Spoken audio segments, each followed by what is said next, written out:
하나님은 우리의 목자이십니다. 목자는 왕의 위치에 있는 것과 같은 것입니다. 예수님은 선한 목자로서 생명을 걸고 자기 양들을 지키고 보호하시는 선한 목자이십니다. 선한 목자이신 예수님은 우리에게도 왕의 유전자를 주셔서 십자가의 보혈로 예수님의 DNA 피로 말미암아 우리는 아담의 혈통이나 육적으로 난 자가 아니라 하나님께로 예수님의 피로 말미암아 새롭게 변화된 새로운 피조물로 이제 아담의 저주의 DNA 유전자가 우리에게 흐르는 것이 아니라 그것이 끊어지고 새로운 왕이신 예수님의 DNA 유전자가 우리 안에 흐르고 있다는 것을 우리에게 가르쳐주고 있는 것입니다. 그래서 저와 여러분들도 왕의 유전자를 깨워서 그 왕의 유전자의 능력과 권능과 권세를 사용하는 우리도 목자로서의 사명을 감당하라고 하는 것입니다. 그러므로 우리가 무엇을 위해서 지음받았는지, 이 땅에 무엇을 하라고 파송되었는지 그 목적을 깨닫는 것은 저와 여러분들의 인생의 방향을 설정하는데 큰 도움이 되고 그것이 우리가 살아야 될 목적임을 깨닫게 되는 것입니다. 이 세상의 근심이나 억압, 그리고 진리를 알지 못하는 무지, 우리를 혼란에 빠뜨리는 이러한 것들은 죄가 만들어낸 것입니다. 죄라고 하는 것은 우리가 잘못하고 다른 사람에게 죄를 범하는 것도 죄지만 무지가 죄입니다. 진리를 알지 못하고 진리를 깨닫지 못하는 것이 가장 큰 죄라고 하는 것입니다.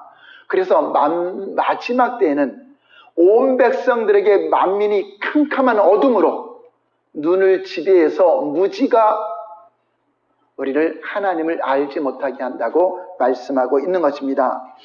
그러나 예수님은 십자가의 보혈로 말미암아 그 피를 의지하고 그 피를 바른 자들에게 우리 인생의 목표를 새롭게 가질 수 있도록 그 왕의 피의 유전자 DNA를 통해서 우리에게 놀라운 능력이, 놀라운 권능이 유전되어 있다는 것을 우리에게 가르쳐주고 있습니다. 우리는 흔히들 말하기는 조상의 저주, 아담의 저주, 그것이 원죄를 만들었고 그것이 자본죄를 만들었고 그것이 우환과 질병과 저주와 어리석음과 목마름과 모든 것을 만들었다고 하는 것입니다. 그 저주를 끊어버린 것이 바로 왕의 DNA 유전자, 그 피가 이 저주를 다 끊어버렸습니다. 그래서 여러분들이 완전히 끊어버린 걸 인정해야 불법으로 여러분들에게 역사하지 않고 조상의 저주는 너희와 상관이 없구나, 나와 상관이 없다, 나는 예수의 피로 제사함 받았고 그 피의 유전자가 내 안에 있기 때문에 아담으로부터 내려오는 조상의 저주는 끊어졌느니라. 할렐루야. 이것을 알지 못하면 여전히 교회를 다녀도 예수님을 믿어도 왕의 유전자의 그 유전을 알지 못하기 때문에 조상으로부터 오는 저주가 계속 내려온다고 착각을 하기 때문에 그 비진리가 사람들을 무지하게 만들고 믿음으로 새롭게 되었는데도 여전히 죄의 열매를 맺게 하고 있는 것입니다. 세상의 가치관을 가지고 목적 없이 인생을 방황하며 살아가는 것을 이제 멈춰야 됩니다. 이제 분명한 목적을 가지고 하나님께서 왕의 유전자로 우리를 새롭게 변화시킨 목적을 바로 알아야 우리가 세상에 나가서 왕권을 수행하고 주님이 명하신 목적대로 살 수가 있는 것입니다. 여러분들이 아무리 그렇게 살려고 해도 잘 안 되잖아요. 그럼 안 되는 것은 내가 비진리를 알고 있다든가 비진리 가운데 살아갈 때 하나님은 역사하지 않게 된다고 하는 것입니다. 처음 사람 아담과 하와를 지으셨을 때 하나님께서는 종의 본성으로 짓지 않았습니다. 아담은 하나님의 형상인 왕의 유전자를 받고 왕족으로서 이 땅에 만들어진 것입니다. 하나님은 왕이시기 때문에 하나님의 형상과 모양대로 지음받은 아담은 이 땅을 정복하고 다스릴 수 있는 왕의 권세를 받아서 지음을 받은 것입니다. 그러므로 인간은 원래 악습과 잘못된 열정, 사악한 욕망과 옳지 못한 생각을 품도록 지음받지 않았다는 것입니다. 또한 억압하거나 남을 억압하거나 억압당하지 않도록 창조하셨습니다. 아담은 세상의 다른 그 어떤 피조물들보다 더 높은 차원의 존엄성 가운데 살 수 있도록 하나님의 인격과 성품을 가지고 살 수 있도록 지음받은 것입니다. 그리고 하나님으로부터 이 땅을 다스리고 거느리고 지배하고 정복할 수 있는 왕의 면류관을 받은 존재가 바로 우리 사람이라고 하는 것입니다. 그러나 아담이 범죄하자 그의 피가 오염됐습니다. 아담의 피가 죄의 피가 되어버렸습니다. 그 후손들이 다 태어나면서 죄인으로 태어납니다. 그것을 바로 우리는 조상의 저주라고 하는 것입니다. 한 혈통으로 말미암아 그 죄가 그 한 족속이 되어서 아담에 속한 족속이 되어서 우리는 다 조상으로부터는 저주가 흐르게 되어 있다고 하는 것입니다. 또한 아담의 범죄는 왕같은 족속의 특권을, 우리 왕족이라 그러죠. 그럼 왕의 족속이잖아요. 왕의 족속의 특권을 버리고 이제 종이 된다는 것을 상징하는 것입니다. 이제부터 진자는 이긴 자의 종이다. 누가 우리를 이겼죠? 마귀가 이겼어요. 그래서 마귀의 종이 된 것입니다. 이게 전쟁을 하더라도 진자는 이긴 자의 종이 되는 것, 그 원리가 같은 것처럼 우리가 마귀에게 졌기 때문에 마귀의 종이 된 것입니다. 원래 우리가 왕인데 우리가 땅을 정복하고 땅을 다스리는 세상 임금이 우리였는데 그 세상 임금의 자리를 누가 가졌죠? 마귀. 그래서 마귀를 뭐라 그러죠? 세상 임금이라고 하는 것입니다. 세상 임금이라는 세상 사람들을 자기가 지배 아래 두고 통치하고 있다고 하는 것입니다. 이때부터 원수 마귀는 이제 아담을 지배할 뿐만 아니라 그를 교묘한 방법으로 이제 억압하기 시작했습니다. 이렇게 되어 아담의 부여는 가난해졌고 자유는 속박으로, 하나님과의 교제는 후손들까지 다 끊어지는, 하나님과 교제가 끊어지는 교통의 단절로 만들어 버린 것입니다. 그래서 아담의 행복은 불행으로, 화평은 억압과 두려움으로, 복은 저주로, 기쁨은 근심으로 변하게 되었다고 하는 것입니다. 그러나 하나님은 이렇게 죄인들이 멸망으로 가는 것을 지켜보는 것으로 끝나는 것이 아니라 하나님이 다시금 그 왕권을 회복시키고 하나님의 형상을 회복시킬 그 사랑의 열정을 가지셨습니다. 그 하나님의 사랑의 열정 때문에 우리를 구원하신 것이고 예수님이 이 땅에 오시게 된 이유라고 하는 것입니다. 하나님은 우리 인류를 돕기 위해서 피가 오염되지 않은 둘째 아담을 선택하신 것입니다. 피가 오염된 아담의 후손들은 그 누구도 거룩하고 흠이 없는 피가 될 수 없고 그 피로는 아무리 피를 흘려도 제사함을 받을 수 없기 때문에 피가 오염되지 않은 둘째 아담, 마지막 아담이신 예수 그리스도께서 이 땅에 오셨는데 그분이 바로 십자가에서 흘린 그 피는 점과 흠이 없는 거룩하고 의로운 피요. 그 피를 우리를 위해서 흘려서 우리 문설주의 피를 바르는 집마다 죽음이 피해 간 것처럼 우리가 그분을 의지할 때, 그분을 믿고 의지할 때 2000년 전에 피를 흘렸지만 그 피는 죽음피가 아니라 살아있는 피이기 때문에 우리에게도 보이지 않게 다 뿌려지는 것이고 저와 여러분들 안에 그 피가 흐르고 있음을 믿으시기 바랍니다. 요한복음 6장 51절을 보시겠습니다. 시작. 나는 하늘로서 내려온 살아있는 떡이니 사람이 이 떡을 먹으면 영생하리라. 내가 줄 떡은 곧 세상의 생명을 위한 내 살이니라 하시니라. 바로 예수님이 우리의 양식으로 오신 것입니다. 그래서 예수 그리스도의 피와 살을 먹어야 되는 것입니다. 내 피를 받아 마시라, 내 살을 먹어라. 그것은 바로 예수님께서 우리에게 십자가에서 피의 은혜를 우리에게 베풀어 주시고 그 피를 받아 마시는 것은 믿음으로 먹는 것입니다. 또 예수님이 전한 내가 주는 물을 먹으라고 하는 것은 주님이 주시는 말씀을 우리가 받아들이는 것입니다. 그 일용할 양식을 먹는 것도 양식은 하나님 말씀을 말하는 것입니다. 그 말씀을 받아 먹을 때 여러분들이 먹은 것 가지고 살아가잖아요. 먹은 양식 갖고 살아가는 것처럼 예수님을, 나를 먹는 자는 나로 말미암아 살리라 하는 것처럼 예수님의 말씀과 예수님의 그 피와 살을 먹는 자는 그것이 나오게 되었고 그 생각과 가치관으로 살아간다고 하는 것입니다. 십자가에서 흘리신 예수 그리스도의 보혈은 흠이 없는 의로운 피를 흘리며 우리의 죄 허물을 대속하시고 누구든지 그 십자가의 복음을 믿고 받아들이는 자에게는 다 그리스도의 보혈의 피가 우리를 제사함 받게 하고 우리의 그대로 실제적으로 영향을 주고 있음을 우리가 믿는 것입니다. 그래서 사도 바울은 이렇게 예수 그리스도를 믿는 자들에겐 다시금 하늘의 신령한 복으로, 저주에서 복으로, 질병에서 건강으로, 가난에서 부유함으로 이제 옮겨진 것을 우리에게 가르쳐주고 있습니다. 그것이 바로 하늘로부터 오는 신령한 복을 받게 되는 것입니다. 에베소 1장 3절 볼까요? 다 같이 시작. 찬송하리로다 하나님고 우리 주 예수 그리스도의 아버지께서 그리스도 안에서 하늘에 속한 모든 신령한 복을 우리에게 주시되, 이제 우리는 이제 하늘에서 주시는 복을 다 받을 수 있게 되었습니다.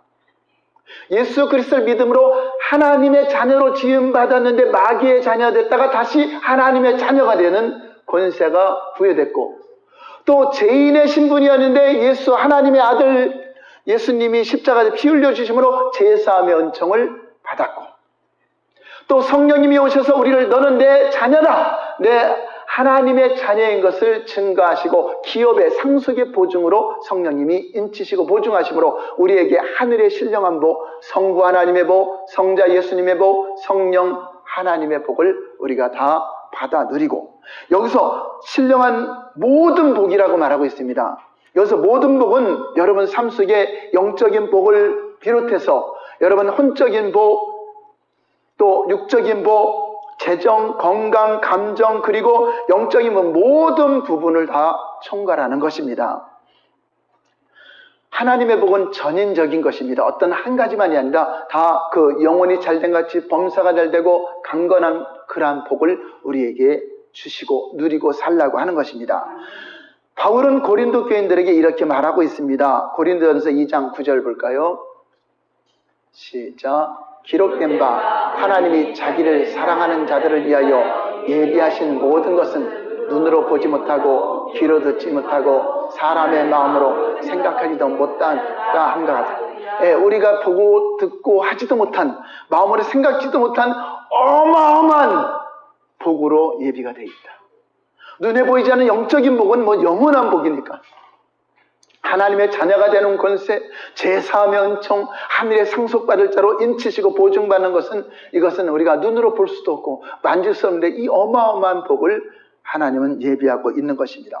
그 복 가운데 예수님의 DNA, 예수님의 피의, 왕의 피의 DNA가 우리 안에 흐르고 있음을 믿으시기 바랍니다. 그 복이, 그 피가 조상의 저주의 DNA의 모든 저주를 끊어버리고 무력화시키고 이제 새로운 차원의 삶을 살게 하신다고 하는 것입니다. 하나님의 복을 믿음으로 보고 누릴 수 있는 자들은 아담의 저주의 DNA를 끊어내고 의로운 왕의 DNA로 변화된 새로운 본성을 소유하여 택하신 족속이 된 자들이 하나님의 복을 경험할 수가 있다고 하는 것입니다. 하나님께서는 왕의 유전자로 변화된 저와 여러분들을 위해서 예비된 복의 동산을 발견하기를 원합니다. 그 왕의 유전자 안에 속한 그 복의 동산이 있는데 이것을 모르면은 못 누리는 겁니다. 어느 집에 굉장히 가난하게 사는 집이 있었대요. 그래서 먹을 것도 없어서 어떤 사람이 그 집을 방문해 들어갔더니 집에 그 액자 하나가 걸려 있는데 그 액자가 어디서 나니까 이건 조상 대대로 내려오는 가보입니다. 근데 그 액자가 몇십억 가는 액자예요. 그런데도 그거를 가지고 있으면서 가치를 모르니까 그냥 굶어 죽기 직전에 있는 거죠. 예를 들어서 제가 여러분들에게 다이아몬드 하나씩 줬어요. 10억 가치가 되는 다이아몬드 큰 거 하나 주셨어요. 그러니까 너무나 반짝거리고 좋으니까 TV 앞에다 탁 놓고 구경합니다. 근데 한 달 후에 오니까 그 사람이 굶어 죽었대. 가보니까 다이아몬드는 반짝반짝거리고 그 사람이 죽었어. 먹을 게 없어서. 왜 그렇죠? 다이아몬드 가치를 알았어요, 몰랐어요? 모르기 때문에. 여러분, 예수님 안에 주신 가치를 모르면 모르는 대로 못 누리는 겁니다. 여러분들이 이렇게 하나님의 진리의 말씀으로 알고 그 보이지 않는 그 복의 동산을 발견해야 그것이 내 거가 되는 것입니다. 아무리 적과 꿀이 흐르는 땅을 줬더라도 내가 땅을 밟고 정복해야 내 발바닥으로 밟는 땅은 내가 너에게 주리라 한 것처럼 여러분들이 실제로 정복해야 되고 여러분들이 실제로 그것을 취하여 누릴 수 있다고 하는 것입니다. 하나님은 우리를 위해서 무수한 복을 예비하셨습니다. 그리고 여호와 이레라고 하죠. 여호와 이레. 하나님께서 예비된 그 여호와 이레의 복 중에 가장 큰 복은 예수님을 보내준 거죠. 예수님이 지상 최고의 가장 큰 복입니다. 여러분들이 그 어떤 복을 세상에서 많이 받더라도 예수님이 없으면 가난한 자야. 그러나 예수님을 영접하고 예수님을 여러분들이 선물로 받았다면 가장 지상 최대 최고의 복을 받으신 것을 믿으시기 바랍니다. 그러나 사탄은 우리의 눈을 가리워서 왕의 유전자를 가지는 강한 왕에게 주시는 복을 보지 못하게 하고 왕권을 수행할까봐 두려워하고 왕의 권세를 나타낼까봐 두려워합니다. 그래서 여전히 교회를 다녀도 왕권을 사용하지 못하도록 왕의 언어를 쓰지 못하도록 우리를 결박하고 네가 무슨 왕이냐, 네가 무슨 강한 자냐, 너는 아무것도 할 수 없어 하는 거죠. 그래서 조상의 저주의 유전자에서 벗어나지 못하게 계속 계략을 묻고 여러분 사업과 직장과 모든 곳에 계속적으로 그 조상의 저주에 매여서 살도록 미혹을 합니다. 그래서 하나님이 여호와 이레로 예비된 복을 모르게 되는 거죠. 그래서 세상 사람들이 왜 하나님을 안 믿죠? 예수님이 여호와 이레로 준비한 예수님이 얼마나 귀한 분이고 얼마나 우리 인간에게 필요한 것을 모르기 때문에 안 믿는 거잖아요. 모르기 때문에. 그분이 이 세상 어떤 우주보다도 더 귀한 선물이라고 한다면 먼저 그분부터 믿어야 되겠죠. 저와 여러분들은 놀라운 복을 받은 사람입니다. 여러분들은 어마어마한 부자입니다. 우주보다 더 크신 분이 여러분 안에 계시니 얼마나 큰 부자입니까? 그러니까 기죽게 살아야 돼. 당당해야 돼요. 당당하시기 바랍니다. 하나님은 왕으로 지었습니다. 왕권을 수행하는 자로 지었습니다. 하나님은 이렇게 우리의 영혼을 수생시키고 구원하셔서 어느 길로 인도하죠? 의의 길로 인도를 하시는 것입니다. 이게 강한 왕은 의의 길로 인도. 그래서 저와 여러분들이 내가 노력으로 되는 것이 아니라 강한 목자이신 그분을 따라갈 때 의의 길로 가는 것이고 여러분들이 강한 목자가 돼야 여러분 가정도 의의 길로 인도하고 여러분이 목장에서나 교회에서나 어느 사업장에서도 강한 왕으로서 강한 목자로서 그 왕의 유전자를 이어받았으면 그 영혼들을 푸른 주장 실만한 물가로 인도하고 의의 길로 진리의 길로 생명의 길로 인도를 하게 되는 것입니다. 이제 우리만 인도받으려고 하지 말고 이제는 저와 여러분들이 맡겨진 영혼들을 인도할 수 있는 강한 목자의 위치에서 오늘 설교를 듣는 겁니다. 양의 위치에서 듣는 것이 아니라 왕의 유전자를 받은 강한 목자, 강한 왕으로서의 위치라고 하는 것을 주님이 저를 통해서 말씀하고 있는 것입니다. 계속 반복되는 말씀 같지만 주님이 수련을 통해서 우리에게 무엇을 깨닫게 하려고 하시는가? 이것을 깨달으면 됩니다. 할렐루야. 어떤 말씀을 암송하고 이거를 잘 적는 것보다도 깨달으시기 바랍니다. 깨닫는 게 깨우는 겁니다. 모르면 깨우겠습니까? 예수님의 능력을 모르니까 자기들 힘으로 풍랑을 이기려고 하잖아요. 그러자 죽게 되니까 잠자고 있는 예수님이 깨우죠. 진작 깨웠더라면 풍랑아 잠잠하라! 왕의 한마디 명령했으면 잠잠해지는데. 오늘 본문 시편 23편 3절을 볼까요? 시작. 내 영혼을 수생시키시고 자기 이름을 위하여 이제 우리는 여러분 이름을 위해 사는 것이 아닙니다. 하나님의 이름이 있기 때문에 제 길로 가면 안 됩니다. 하나님의 이름을 위해서 여러분들이 의의 길로 진리의 길로 인도받아야 됩니다.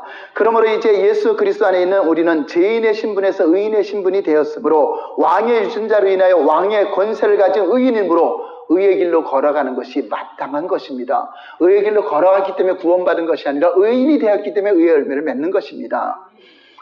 예수 그리스도의 피로 말미암아 의롭게 되어 왕족이 된 우리는 이제 의의 길로 가는 것은 바로 믿음으로 살아가는 것입니다. 로마서 1장 17절 볼까요? 시작. 복음에는 하나님의 의가 나타나서 이르게 하나니 기록된 바 오직 의인은 믿음으로 말미암아 살리라. 예, 그게 의의 길입니다. 여러분들이 의롭고 선하고 제한적 그것이 아니라 믿음이 의롭게 되는 거기 때문에 믿음으로 사는 거. 그래서 믿음으로 하지 않는 게 다 죄라고 하잖아요. 여러분 일할 때도 어떤 상황에서 그러니까 믿음이라는 건 뭐죠? 하나님을 믿는 거죠. 하나님이 계신 것과 그가 부르신 자에게 상 주시고 응답 주심을 믿는 그 믿음. 여러분 앞에 계신 왕이신 그분이 함께하고 있는 거, 여러분 모든 삶 속에 함께하는 그분을 인정하는 게 믿음입니다. 그 믿음으로 우리가 살아가는 것입니다. 믿는 자 안에 임하신 성령님은 우리를 진리 가운데로 인도하시려고 왔기 때문에 그분을 인정하고 살아가면 당연히 진리 가운데 살아가게 되고 진리를 벗어나지 않게 되는 것입니다. 그런데 성령님을 무시하고 성령님을 초월하고 자기 지성으로 자기 지식으로 어떤 문자적인 순종으로 하는 자들은 성령님과 상관없이 성령님은 이걸 원하시는데 다른 거를 추구하면서 자기는 잘했다고 자랑하는 거죠. 성령님은 나와 내 영혼을 다스리는 영혼의 왕이십니다. 그분은 하나님 나라가 임한 자를 다스리실 때 그 영혼의 왕국을 통치하시고 우리 안에 들어오셔서 우리의 마음과 생각을 주장하시고 인도하시는 분이십니다. 그러므로 우리는 순간순간마다 성령님 왕이신 그분의 인도를 받아야 되고 그분의 도움을 구하는 것입니다. 우리가 왕권을 가졌더라도 전능하신 그분을 우리가 바라보라고 하는 것입니다. 그래서 순간순간마다 성령님 저를 도와주시옵소서, 왕이신 나의 성령님 저에게 지혜를 주시옵소서, 오늘 무슨 일을 해야 되는데, 그래서 하나님께는 여러분 계획들을 아뢰는 것입니다. 그래서 하나님께서 그 계획들을 아뢰는 곳에 때를 따라 돕는 은혜가 임하고 하나님의 도우심이 여러분의 손에 함께하고 있는 것입니다. 여러분 아무리 한 나라를 통치하는 대통령이라 할지라도 내면의 굶주림과 목마름이 있다면 진정으로 대통령이 있다고 행복하겠습니까? 권세를 잡았더라도 행복하겠습니까? 여러분들의 내면이 행복한 사람이 대통령보다 더 행복한 사람이 되는 것입니다. 그러므로 여러분 왕권을 수행하는 우리라 할지라도 내면의 하나님과의 관계 속에서 기쁨을 가지고 행복을 누려야 그분이 진짜 행복한 목자지. 여러분 사람들에게는 잘 보이고 사람들에게는 열심히 종교생활에서 잘 믿음이 좋은 것처럼 부르는데 자기 내면은 주님과의 관계에서 공허하다면 그 사람이 진정한 왕권을 수행하는 자가 아니라고 하는 것입니다. 그러니까 우리의 내면은 항상 주님과의 관계를 가져야 돼요. 그러므로 우리는 영혼의 목마름이 없는 행복한 왕으로 살기를 주님이 원하십니다. 그럼 어떻게 그것이 가능할까요?